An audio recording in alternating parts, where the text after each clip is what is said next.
Assalamualaikum warahmatullahi wabarakatuh. Perkenalkan, nama saya Sri Mulyani dari Prodi Pendidikan Agama Islam kelas B angkatan 2021. Di sini saya selaku kelompok 12 akan menjelaskan tentang penanganan awal, layanan, dan pendidikan ABK. Apa itu ABK? ABK adalah seorang anak yang memiliki karakteristik yang berbeda dengan anak pada umumnya. Di sini saya akan menjelaskan beberapa macam ABK. Yang pertama yaitu ada ABK tunanetra, dan yang kedua ada ABK tunarungu, yang ketiga ada ABK tunadaksa, dan yang keempat ada ABK tunawicara, dan yang kelima tunagrita. Mari kita bahas satu persatu ABK yang 5 ini. Yang pertama yaitu ABK tunanetra, yaitu apa itu tunanetra? Tunanetra itu adalah anak yang kurang dalam penglihatan. Layanan awal yang harus kita lakukan yaitu memberikan alat-alat tertentu terhadap anak ABK tersebut. Karena ABK tunanetra ini memiliki alat khusus yang emang digunakan kepada anak yang seperti ini.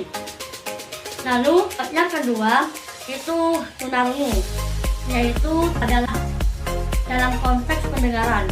Jadi anak ini kurang bisa mendengar dikarenakan memiliki kelemahan di dalam pendengarannya. Apa yang harus kita lakukan yaitu dengan cara membawa anak ini ke dokter telinga agar bisa menerima perawatan lebih lanjut. Lalu layanan yang kedua selalu memberikan ajarkan agar anak ini bisa berkomunikasi dengan baik. Yang ketiga adalah tunadaksa. Tunadaksa ini adalah keterbatasan otot, di mana anak ini memiliki batasan-batasan yang tidak semua badannya itu berfungsi dengan baik. Layanan yang pertama, ajak anak ini agar selalu melakukan aktivitas agar supaya badan-badan yang ada di anak ini itu tidak kaku. Dan terkadang anak yang tunadaksa ini memiliki alat khusus agar mempermudah anak ini untuk berkembang. Dan lalu yang keempat yaitu tunawicara. Tunawicara ini konteksnya adalah anak yang sulit berbicara. Tunawicara ini, layanan pertama ini adalah kita harus melakukan komunikasi yang baik. Walaupun anak ini sulit untuk merespon, tetapi anak ini bisa mendengar. Lalu juga terkadang anak itu juga bisa merespon walaupun tidak dengan bahasa, tapi dengan isyarat. Dan yang kelima yaitu tunagrita, yaitu intelektual, di mana keterbatasan otaknya, melainkan otak yang dia miliki itu sangat lemah. Akan tetapi ada pelayanan-layanan tertentu agar anak ini bisa berkembang, yaitu dengan cara kita terus berkomunikasi dengan baik terhadap anak tersebut. Tunarungu, tunadaksa, tunawicara, dan tunagrita ini salah satu layanannya yang sangat berkaitan itu adalah satu, yaitu dengan menggunakan bahasa isyarat. Biasanya terkadang anak yang ABK ini menggunakan isyarat dengan tangan. Contohnya angka 1 itu bukan disebutkan dengan mulut tapi dengan tangan. Ini angka 1, ini angka 2, ini angka 3, ini angka 4, dan ini angka 5. Seperti itu. Dan pendidikan-pendidikan yang layak untuk anak ABK ini itu dibagi menjadi 3. Yang pertama yaitu SLB. Nah, yang kedua yaitu integritas.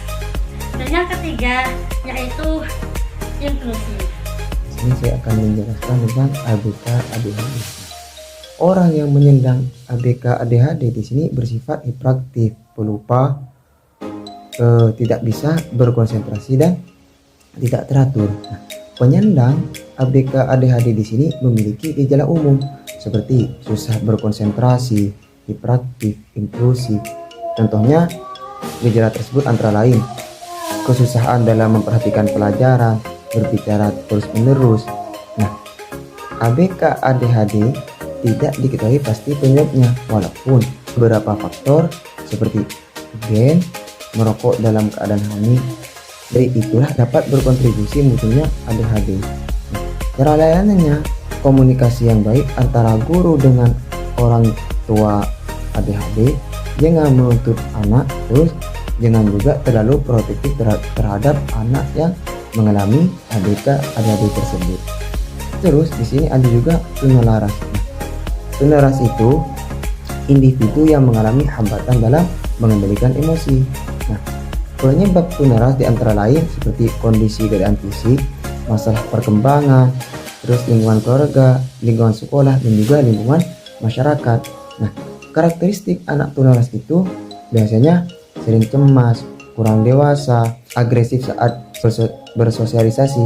Terus poin selanjutnya itu autis. Nah, autis ini gangguan perkembangan otak. Kondisi tersebut bisa mempengaruhi kemampuan berkomunikasi dan berinteraksi seseorang dengan orang lain.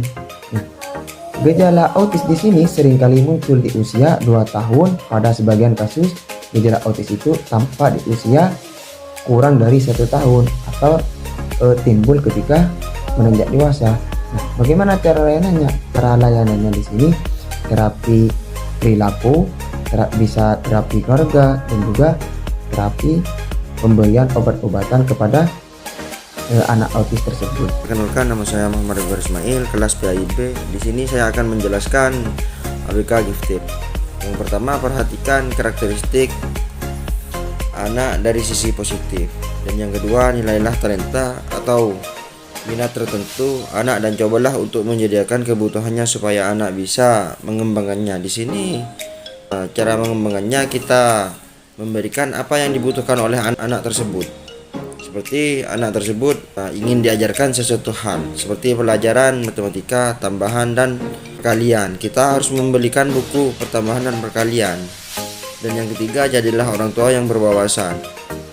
Di sini kita berwawasan, orang tua berwawasan, kita harus menjaga anak sebaik mungkin. Dan yang keempat, hargai keunikan anak seperti pendapat, ide, dan aspirasi anak. Jika anak mendapatkan ide, kita harus menghargai meskipun anak itu ABK. Dan cara membantu ABK Down syndrome atau bentuk wajah, yang pertama, berikan motivasi, perhatian, dan bimbingan. Kita harus memberikan bimbingan kepada anak ABK tersebut. Dan yang kedua, adaptasi dengan anak. Dan yang ketiga, meningkatkan kedekatan.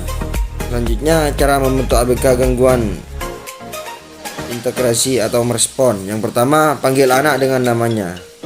Kita harus memanggil anak dengan namanya. Jika anak itu tidak mendengar, kita harus lebih mengangkat suaranya dan memberikan wajah yang halus. Dan yang kedua, berbicara sederhana, jelas, dan spesifik. Dan yang ketiga, gunakan kontak mata secukupnya. Jadi di sini gunakan kontak mata secukupnya, tidak harus mencolok matanya ya. Kita harus lembut kepada anak tersebut. Dan yang keempat, ciptakan suasana lingkungan yang nyaman dan tenang. Yang kelima, sabar menunggu jawaban anak. Kita harus sabar untuk menunggu jawaban anak tersebut meskipun anak itu ABK gangguan sensori atau merespon. Sekian dari saya, lebihnya mohon maaf. Wassalamualaikum warahmatullahi wabarakatuh. Semoga bermanfaat.